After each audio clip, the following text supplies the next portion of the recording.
Now, this is a video which includes, people say, well, there's no way 9/11 would occur just, for this or that, or there's no way someone would make money off of 9/11 and make it happen as a conspiracy, right, just so that they can get filthy rich. That's just disgusting. There's no way a human being would do that, especially a human being that lives in America, such as Larry Silverstein, leaseholder, owner of the World Trade Center complex, that had his insurance contract on those towers when he leased these buildings just months before the event, by the way.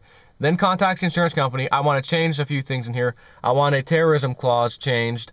And he had them word it to where each individual terrorist attack would count as a separate insurance claim. So when those buildings went down, they gave him his insurance claim of like $1.something billion. And he said, no, that clause that I had changed, of course, in advance, states that each individual attack, which there was 2 towers that collapsed, 2 planes crashed into there, therefore 2 different terrorist attacks happened, I want double my funds. And I think it had to go to court briefly, and he won. And I don't know if they settled or whatever. Long story short, he got his money, $2.something billion on that. So there's proof right there that there's people who know these things and will greatly profit off of death simply for profit. So with no further ado, let me read this latest from Fukushima, Japan radiation nonsense. Japan is reporting that Fukushima nuclear fuel has burned through the containment vessel, as we all said it would, and is sitting on the concrete foundation of the plant, leaking into the groundwater. TEPCO, which by the way is a WebBot hit from last year, I believe, sometime, where they talked about air contamination somehow, along with the same type of contamination getting into the water system, drinking water and that kind of thing, into aquifers and things of that nature. I thought to myself, what could do that? Maybe it was an oil spill and the core exit crap that they're pouring in there gets sucked up in the atmosphere through evaporation and then pours down. That's what made sense to me at the time. But nothing ever came of it. So, okay. This makes sense. Anyways, TEPCO says an underground barrier needed to stop molten lava from spreading in underground water will cost too much and will hurt their stock price.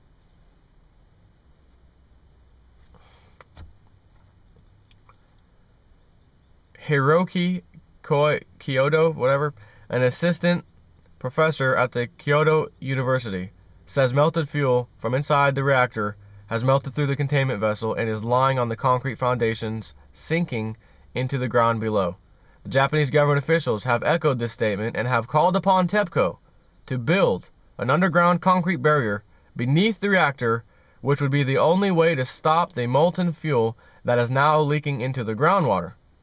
TEPCO, so far, is refusing to do this because the cost of the project will be over 100 billion yen. TEPCO is debating whether containing the radiation is worth more than its stock price, resisting call to build the barrier because agreeing to the plan would make the company appear to have excess liabilities, which would in turn cause their stock price to drop.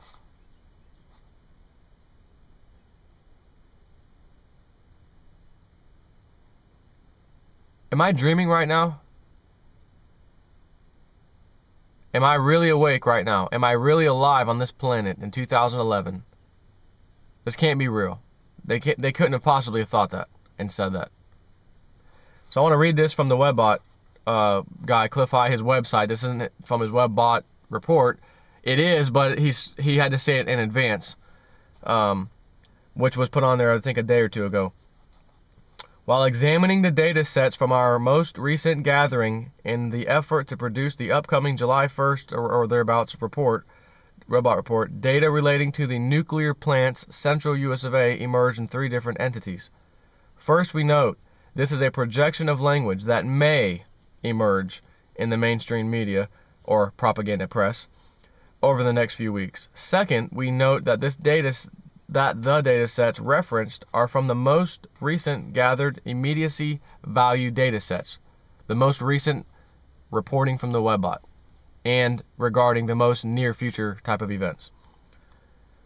The primary aspect attributes that we have found for the flooded nuclear plants headed by the descriptor of fog.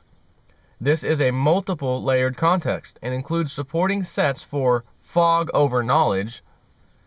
So in other words, fogged out information, and fog/radioactive, and fog of confusion from officialdom, and further fog of confusion in populace over what to do, where to go.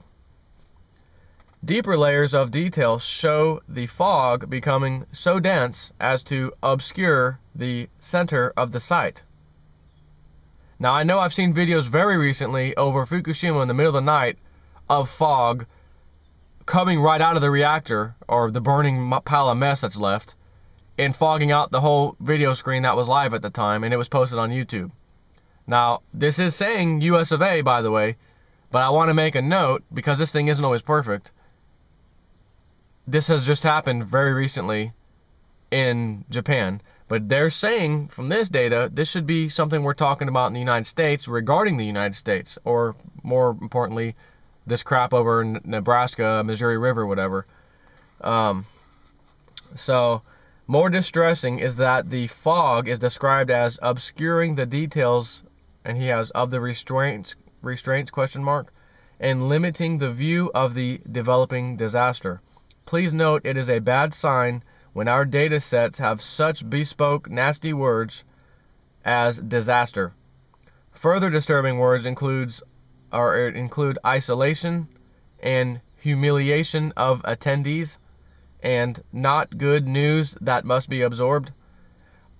Other details include sets for punishment, additional note, of punishment of minion class, officialdom, etc. Not a good sign. Okay, other details include sets for punishment of these people, and failure to take every precaution at the beginning. Again, not good signs for a good resolution.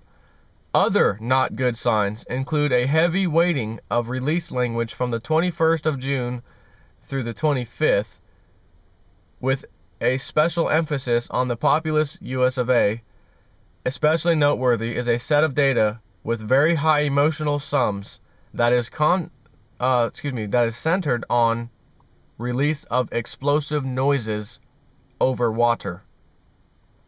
That will be in place in about 9 days. So, in other words, from the 21st, which I think that's today, or was that yesterday? Today's the 22nd, I believe. Or is it the 23rd?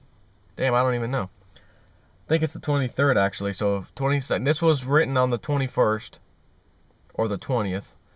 Today's, I believe, the 23rd. So, in other words, as it's saying, pay attention from the 21st to the 25th, but he's saying the release of explosive noises over water, that will be in place in about 9 days. So if this was written on the 20th or 21st, that would leave us to believe the end of 9 days later would be the 29th or 30th, depending on which day this was written. So in other words, the 21st through the 25th, might as well make that the 21st through the 29th or 30th. It'll be in the US of A. It will have to do with release of explosive noises over water. I could only assume, which I just read today, that which I'm going to read after this, that power plant in question, Calhoun, I think is what it's called, the storage of this fuel pool is right on the ground level outside the plant next to some building. It's not even in like a above ground, like above, facility. It's like ground level. And rumor has it right now that the water's already sitting on top of it from the Missouri River, because that big black blow up water-filled sandbag thing that's surrounding the plant, keeping the water from getting into the middle of the plant, that is not including the fuel pool area. So the spent fuel pool is outside of that apparently, which means it is underwater now. So if that can't be cooled or whatever's happening, this may make sense here over the next several days. Release of explosive noises over water. Nuclear reactions, explosions going on underwater because it's underwater, right? That right now, that makes sense to me. We'll see over the next week or two. So, also please note that we are only nearing 46% of the forecast flood language for the United States, or US of A. for this spring and summer. So we're only halfway. Whatever you hear about now, flooding, Mississippi flooded. There was also nuclear waste that was dumped into that river. Not a lot, but I remember that story very recently. Now we have the Missouri River flooding. This has only filled 46%, so half of the forecast flood data, flood type of things that the webbot has seen coming this year for the rest of summer and whatnot. As this is immediacy data, meaning it's going to be happening soon, and likely is manifesting as you read this, not too much more can be said of a meaningful nature, as time will very soon provide the unfolding of the next stage of the flood language for our edification and elucidation. Now this last one, this is from the power plant. Earlier this month, workers at the Fort Calhoun Nuclear Plant surrounded the reactor and other key parts of the facility with a massive water berm called an aqua dam. Fort Calhoun had a foot deep pool next to the reactor for spent fuel rods. The pool was so full in 2009 that they were sealing the fuel rods in dry casks and sticking them in an on-site mausoleum. This, of course, is why there is a no-fly zone around the plant. Someone might realize that wherever the fuel casks and underground fuel pools are, they are not inside the water berm aqua dam thing. Hat tip and bow to Arthur Hugh for finding the dry storage bunker half submerged outside of this water berm aqua dam. It's the smaller brown building adjacent to the white tank. And this is from Jeff Runch right here. Calhoun stores its spent fuel in ground level pools, which are underwater anyway, but they are open at the top. When the Missouri River pours in there, it's going to make Fukushima look like an X-ray. The fuel is all sitting outside the reactor waiting to wash away or explode, which will destroy about 15,000 square miles of what used to be Corn Belt. Now he just said it's waiting to wash away or explode. Webbot report, just now I read to you that little piece. Water, explosions underwater. Have to do with the United States. Of course, it has to do with this fog of nuclear crap, therefore we know what that has to do with. And as I said in one of my other videos a few days ago, imagine, maybe yesterday actually, this pool of waste gets picked up by the floodwaters and just kind of moseys on down the river, so to speak, and you have a floating nuclear catastrophe. So it's not stationary like most power plants are when it happens there, but it actually goes down the river, and all the way down the river it just kind of leaves a snail trail of this destruction and, you know, radioactive crap. That's a possibility. I'm not saying that this is how this is going to roll out for sure. I don't know how this is going to happen, what's going to roll out. I don't know if there's going to be explosions at this plant or something else. I don't know. What I do know is what I just read to you, and it sure as hell fits into a puzzle pieces nicely. So, having said that, here's the picture of this thing.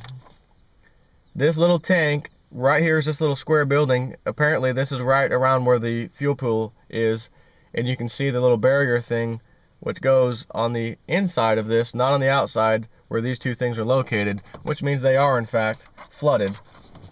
And maybe the water's not moving too much right now, it's just sitting there, so hopefully at least it kind of stays where it's at, kind of thing.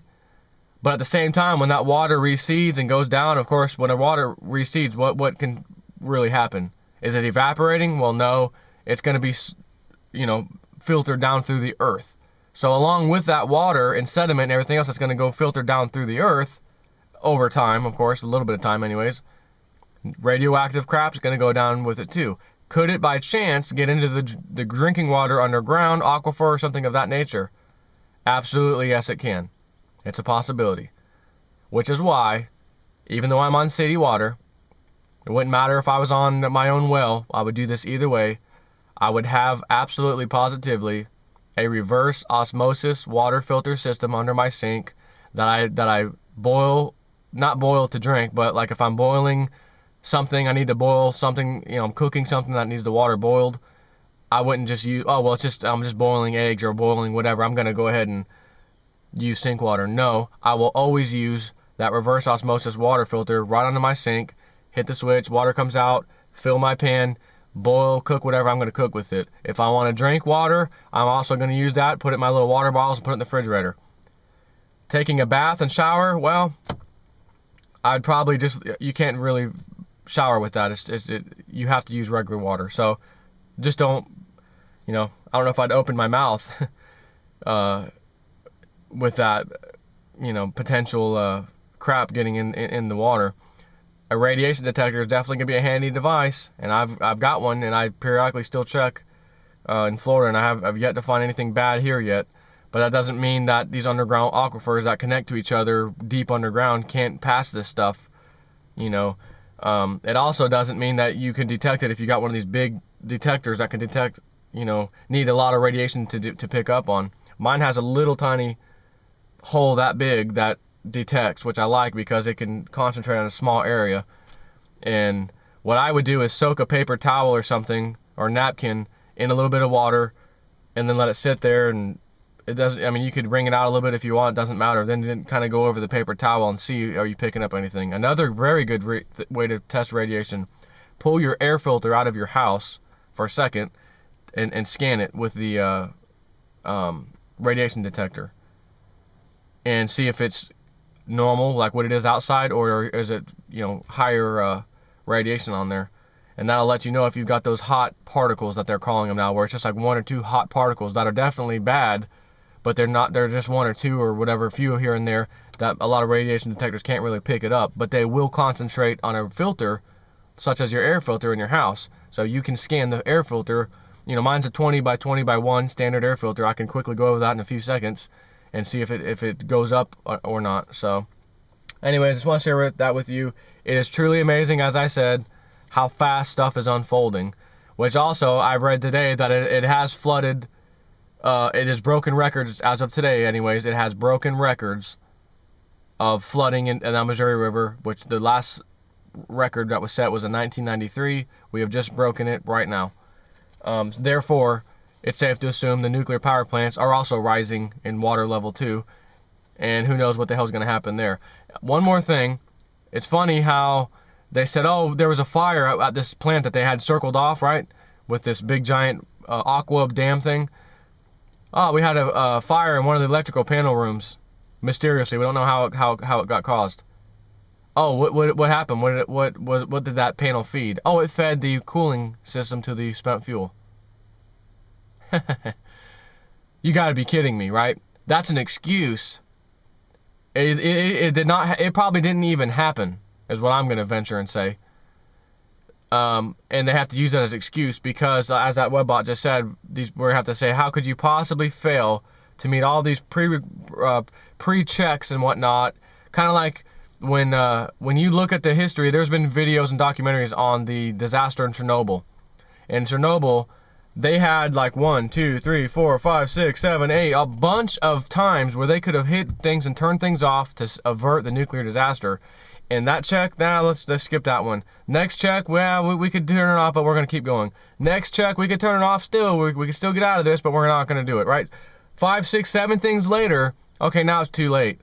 You should have did it on the first or second, stage of the emergency.